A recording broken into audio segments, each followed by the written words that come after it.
एक एक सज्जन थे, वो अपनी गाड़ी में जा रहे थे, बिजनेसमैन फ्रॉम दिल्ली, और काफ़ी अच्छा उनका बिजनेस था, काफ़ी उसके पास धन संपत्ति थी और काफ़ी वो भोग करा करता था, शराब पीना, ये सब मजा वजह, भाई जितना धन है उसका वो यूज़ और मिसयूज़ वो दोनों किया करता था। तो हरियाणा में जा रहा था, उसकी कार का एक्सीडेंट हुआ बहुत जोर का, और उसने देखा सडनली एक्सीडेंट होते ही जब उसने आँख खोली तो देखा क्या कि वो गाड़ी के बाहर है, और उसका शरीर एकदम अच्छा है, फर्स्ट क्लास है।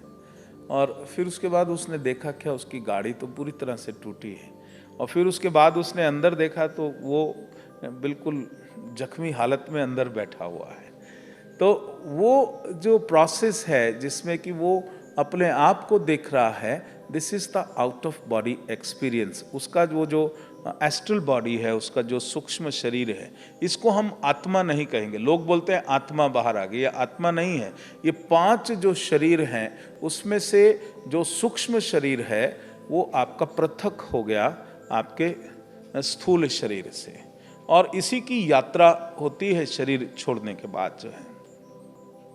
उसके पुण्य कार्य थे, इसीलिए उसको बड़ा धन मिला था, लेकिन वो भूला बैठा था अपने पुण्य कार्यों को, और जो भी उसने पिछले जन्म में किया था। क्योंकि जो भी व्यक्ति संपन्न है इस जन्म में, या जो भी व्यक्ति के पास सारे सुख है, या वो उच्च पद के ऊपर है, इसका एक ही कारण है कि आपने पिछले जन्म में कुछ पुण्य कार्य किए होंगे, कुछ नहीं बहुत पुण्य कार्य किए होंगे, और आपका जो आध्यात्म की जो उन्नति हो रही थी उसमें इच्छा आई होगी कि मैं राजयोग तो मैंने अनुभव ही नहीं किया। तो फिर उसके बाद जब शरीर छोड़ता है मनुष्य तो उसको राजयोग मिलता है।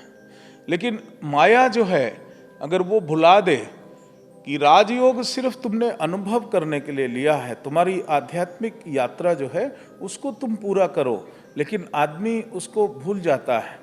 जो बड़े बड़े मंत्री हैं, बड़े बड़े इंडस्ट्रियलिस्ट हैं, बड़े बड़े उच्च पद पे बहुत फेमस लोग हैं, ये ऐसे नहीं कि it is not a matter of coincidence या एक्सीडेंट, वो नहीं है। उन्होंने कमाई करी थी और उस कमाई का वो भुगतान हो रहा है, और अगर वो ज्ञान उनको नहीं मिलता तो वो सारा इनकैश कर लेंगे, और इनकैश करने के बाद अगला जन्म जो होगा उसमें कुछ भी नहीं रहेगा, बचेगा भी नहीं और उन्नति भी नीचे। और अगर उनको ये ज्ञान हो जाए तो बड़ा तेजी से उनकी आध्यात्मिक उन्नति भी होती है।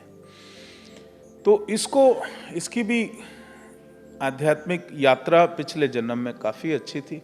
एकदम इसको प्रकाश दिखाई दिया, and he started rising into the light.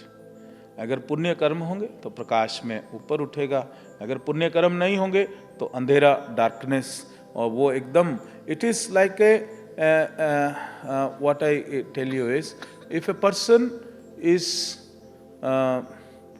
imprisoned in a transparent cube, ऐसा जिसका शीशा का क्यूब है, वो उसी में इम्प्रिजन हो जाए और चारों तरफ अंधेरा हो, and it is suffocating, how will he feel?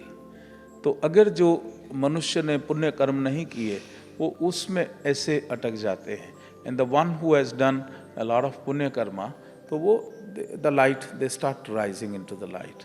तो वो ऊपर उठा, ऊपर जाने के बाद उसको ज्ञान हुआ सारा, and he could see what is happening.